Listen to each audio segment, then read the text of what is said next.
বড় ভূমিকম্পের আগাম বার্তা।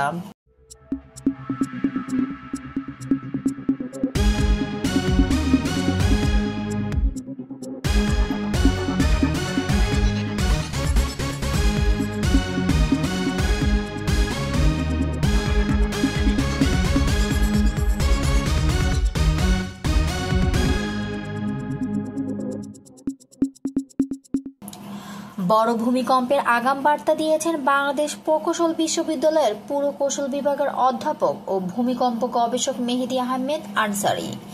তিনি বলেছেন, বড় ভূমিকম্প আসার আগে ছোট ছোট ভূমিকম্প হয়, এটি তার আগাম বার্তা। শুক্রবার 21শে নভেম্বর তিনি এসব কথা বলেন। মেহেদী আহমেদ আনসারী বলেন, সাধারণত 100 থেকে 150 বছর পর পর একটি অঞ্চলে বড় মাত্রার ভূমিকম্প হওয়ার সংখ্যা থাকে। বাংলাদেশ ও এর আশেপাশে কাছাকাছি এলাকায় গত 150 বছরে একটি বড় ও প্রায় 5টি মাঝারি মাত্রার ভূমিকম্প হয়েছে। তিনি বলেন, বাংলাদেশের আশেপাশে সবশেষে বড় ভূমিকম্প সংঘটিত হয়েছিল প্রায় 100 বছর পর। তাই আরেকটি বড় ভূমিকম্পের কাছাকাছি সময় হতে পারে এমন সংখ্যা রয়েছে। সচেতনতার বিষয় তুলে ধরে মেহেদী আহমেদ আনসারী বলছেন, বিল্ডিং কোড না মেনে ভবন তৈরি করলে ক্ষয়ক্ষতি বেশি হবে। এটি স্বাভাবিক ঝুঁকিপূর্ণ ভবনগুলো চিহ্নিত করে ব্যবস্থা নেওয়া জরুরি। বিশেষ করে ঢাকা, চট্টগ্রাম সহ দেশের বড় শহরগুলোতে অপরিকল্পিতভাবে যে ভবনগুলো গড়ে তোলা হচ্ছে তা ক্ষয়ক্ষতির সংখ্যা বেড়েই চলেছে।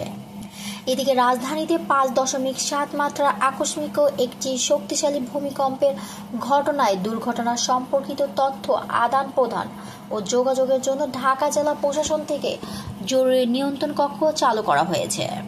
শুক্রবার সকালে এই ভূমিকম্পে এখন পর্যন্ত 7 জন নিহত এবং 2 শতাধিক আহত হওয়ার প্রাথমিক তথ্য পাওয়া গেছে। এছাড়া নগরীর বেশ কিছু ভবন ক্ষতিগ্রস্ত হয়েছে। এরপরই দুর্ঘটনার সম্পর্কিত সার্বিক তথ্য আদান প্রদানের জন্য জরুরি এই নিয়ন্ত্রণ কক্ষ চালু করেছে ঢাকা জেলা প্রশাসন। জেলা প্রশাসকের কার্যালয়ের দুর্যোগ ব্যবস্থাপনা শাখা থেকে পাঠানো এক প্রেস বিজ্ঞপ্তিতে এসব তথ্য নিশ্চিত করা হয়েছে। বিজ্ঞপ্তিতে বলা হয়, শুক্রবার সকাল 10টা 38 মিনিটে এই ভূমিকম্প অনুভূত হয়।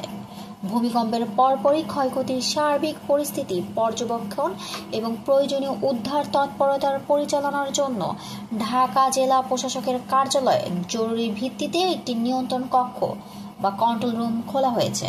ঢাকার জেলা প্রশাসক মোহাম্মদ রেজাউল করিম স্বাক্ষরিত ওই বিজ্ঞপ্তিতে দুর্ঘটনার সম্পর্কিত যে কোনো তথ্য আদান প্রদান ও জরুরি প্রয়োজনে নিয়ন্ত্রণ কক্ষের নম্বর যোগাযোগ করার জন্য সর্বসাধারণকে বিশেষভাবে অনুরোধ করা হয়েছে।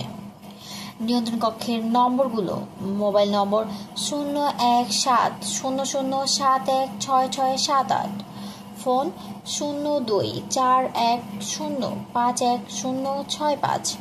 জেলা প্রশাসন জানিয়েছেন, তারা পরিস্থিতির উপর সজাগ দৃষ্টি রাখছে এবং ক্ষতিগ্রস্তদের সহায়তায় প্রয়োজনীয় কার্যক্রম গ্রহণ করা হচ্ছে।